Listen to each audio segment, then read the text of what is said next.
Ladies and gentlemen, or dear guests, on behalf of John von Neumann Computer Society, I am very happy to meet you here, and I hope that this 8th IT Star workshop dealing with the history of computing will be very useful and interesting and exciting for all of us who live in the past, who live in the present, and who are convinced that the future will be better because of the computers and ICT, because now information and communication technology is much better naming than computers. But in your time, not in my time, of course, we called it computers.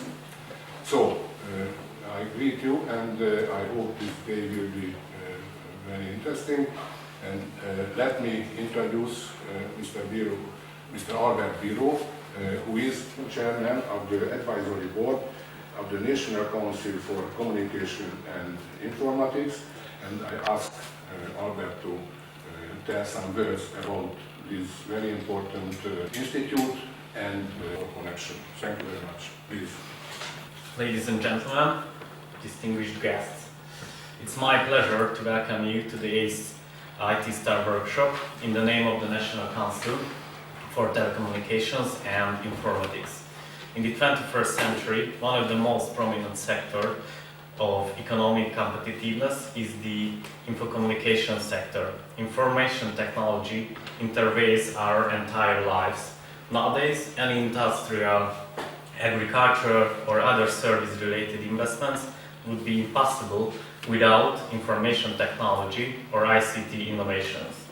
If we take a look at the trends of the global market, we will reach the conclusions that the infocommunications is the sector which managed to stay on its feet in the face of economic crisis, and its development has remained undiminished. This is especially true from the aspect of the third platform, namely the mobile, cloud, or social network and big data technologies. A couple of decades ago, these concepts were entirely unknown, not only to the public, but also to professional workshops and researchers as well. These new technologies could not have come into existence if our predecessors didn't lay down the foundation of information technology. If we look at the Hungarian-related events, we need to take a big leap backwards. In the 17th or 18th century, Hungarian scientist Farkas Kempelen started to construct a keyboard-controlled voice synthesizer, which he first presented in the late 18th century. Although this machine wasn't programmable, it showed that such complete tasks as making human voices is possible to stimulate or simulate with a machine. Let us think of János Neumann, who gained outstanding merits in the local designing of electronic computers. The basic elements of it, namely the binary numeral system, memory, program storage, and command system, are known as Neumann principles, and even our modern computers are made based on these principles. Or let me mention János Kemény as rector of a college made of the use of computers compulsory at the arts and legal departments, and for this purpose and to substitute the extra computer programming, he created the basic programming language. We cannot leave out from this list András Gróf, or in Hungarian Gróf András, who was named Man of the Year in 1997 and who, as the CEO of the Intel Corporation, has multiplied the speed of microprocessors for many years. These technological innovations made possible the advent of a new era, the continuous, unceasing development of information society, and the formation of knowledge-based market. My generation already used personal computers in elementary schools, in computer studies classes, and some brands and types like Commodore or the Spectrum, sound familiar to us even today. And even though not all of us became a programmer or a specialist in information technology, we could still get closer to this special world of info communications, even if most of us got closer to it only through playing some truly entertaining computer games. For today's generation, the use of various IT devices, as well as the utilization and sharing of information, is completely conventional. In Hungary, in the digital ecosystem, already connects millions of users and tens of millions of devices with networks of ever-growing capacity and electronic services getting more and more complex. The active participants of this complex system are the communities, enterprises, and NGOs, such as Neumann Association, as well as the public administration. It is among the most important tasks of the National Council for Telecommunications and Informatics to make recommendations to the government of the day regarding the development of an information society, to prepare strategic decisions related to communication and media, research and innovation, and also analyze government and ministerial decrees and legislative proposals as well. For this reason, it is crucial for us to have an objective view of these areas. It is vital to know in what technical and intellectual environment the current info communication world came to existence, and with the help of these, we can understand and map where this fast progress is headed. Today's conference, as well as the exhibition of the history of informatics, offers a new and excellent opportunity for this. I'm looking forward to some riveting presentations from our distinguished guests, and I wish for all of you a successful conference and fruitful discussions. Thank you very much. Ladies and gentlemen, I'm honored to be speaking in front of you, and I would like to welcome you, along with the John von Neumann Computer Society, for joining us at this important event. We have been preparing it for nearly 1 year, if not more, and I have been supported by 2 colleagues whom I would like to personally thank. That is Balint Damoki, honorary chair of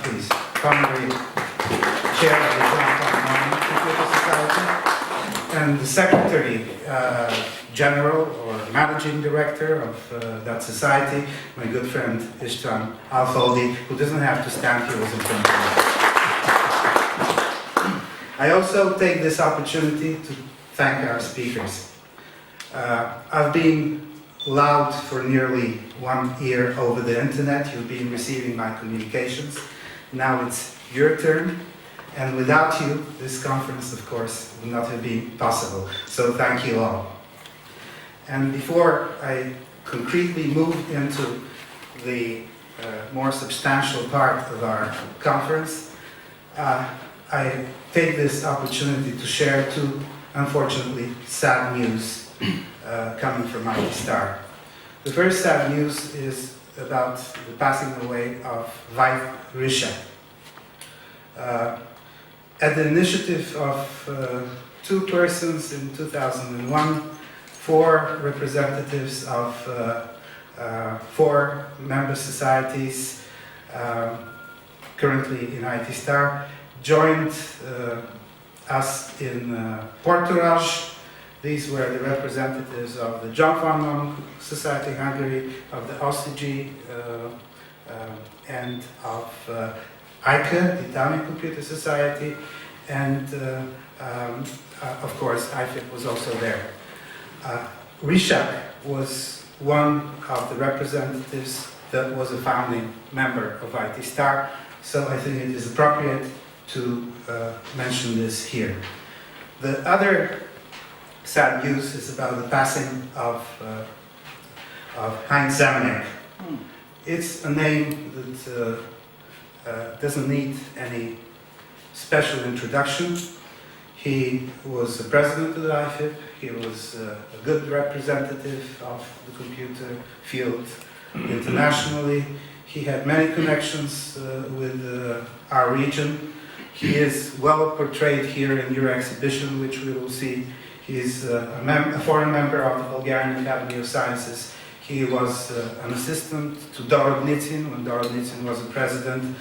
There is in your kit the last issue, which is more or less dedicated to him, and in this way we would like just to remember him. Now, with regard to the concrete part of our conference, we have tried to schedule it in 3 different areas. The first is a wide look, a wide perspective about developments. And here we will have 3 presentations. One is coming from academician Blagoslav Sendov. You'll hear presentations afterwards about how the scientific cooperation in information processing and information technology started, and the influence of IFIP, the International Federation of Information Processing. We have another, that is our keynote speaker. We have another presentation coming from our Russian speaker here, Professor Kitov, about the USSR and the first computers there. You know that the USSR had a strong influence on this region, and he will make some connections there and talk about the first developments. And the third presentation, it's a mirror in a way. It's from Dr. Pajo from Finland, who will talk about IBM and how IBM came to that market, what it contributed, what difficulties it experienced, and how it settled and developed in the region. So that's the first part. Of course, this broader perspective is also given in the second part, and the second part is national developments. And we have a series of national developments, and we'll hear how they were very, very successful in certain areas, including on a world level. The region gave world-known names that have helped develop the science. Finally, but not lastly, we will have 2, if I may say, very interesting presentations coming from the experience and the way they have structured a museum in Valencia from Anapong San Juan, and also about this museum and how the idea developed and how the collection and the exponents were realized. And we will also see a beautiful expo here, which I think is marvelous, and I'm sure many of you might get even jealous. So that's the structure. You will hear, of course, the speakers now, but let me conclude with one thing. When I was preparing the newsletters and I was sending out information, you have the 3 newsletters, by the way, in your packs, and I was sending out information about what's contained there. I did receive internationally many good feedbacks, mails, and they said, we're very grateful to IT Star that it is organizing this event. And we're grateful because a lot is known around the world about Western developments and achievements, but very little is known about what has happened in this part of the world. And this is an excellent occasion. One of the persons who wrote to me, and that was about a month before he passed away, was actually Ryszek, Veit Ryszek. So, saying this, I would like to step down, and I'm very pleased to invite our keynote speaker, academician Blagoslav Sendov,